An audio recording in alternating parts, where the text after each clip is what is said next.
Agree sector को मिल रहा है फायदा, लेकिन कितना?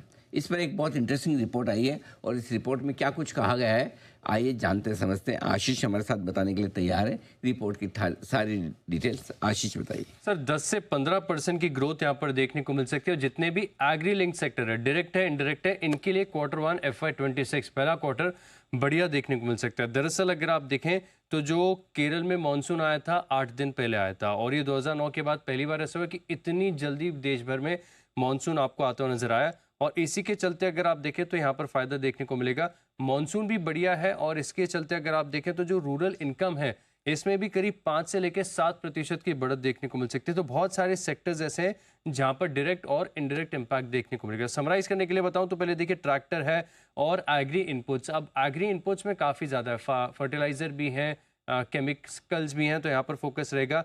इसके अलावा रूरल बेस्ड NBFCs, इनके लिए भी ये क्वार्टर काफ़ी बढ़िया देखने को मिल सकता है।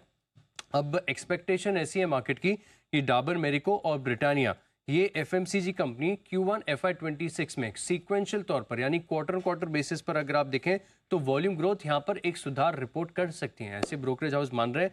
इसके अलावा अगर आप देखें तो जो माइक्रो फाइनेंस है इसमें काफ़ी स्ट्रेस देखने को मिला है और रूरल फोकस जो माइक्रो फाइनेंस है इसमें थोड़ी सी राहत आपको देखने को मिल सकती है। और बताया जा रहा है कि Q3 तक यहाँ पर प्रदर्शन काफ़ी बढ़िया देखने को मिलेगा। तो जो जैसे L&T फाइनेंस हो गया, 15 स्फूर्ति हो गई, M&M फाइनेंस हो गया, इन स्टॉक को आप अपने रडार पर रख के चल सकते हैं।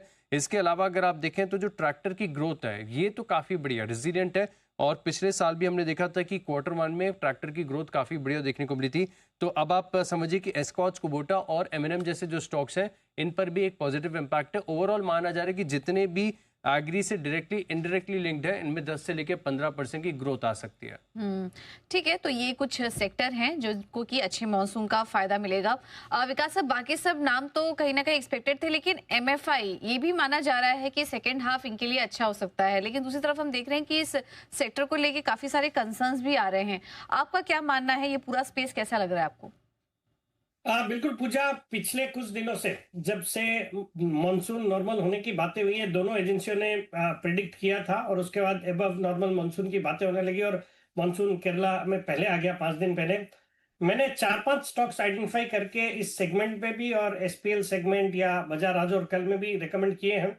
तो स्टॉक्स थे VST टिलर्स, जिसपे मैं बुलिश हूँ। एग्री रिलेटेड स्टॉक है जो अच्छा कर रहा था, अच्छा किया भी है।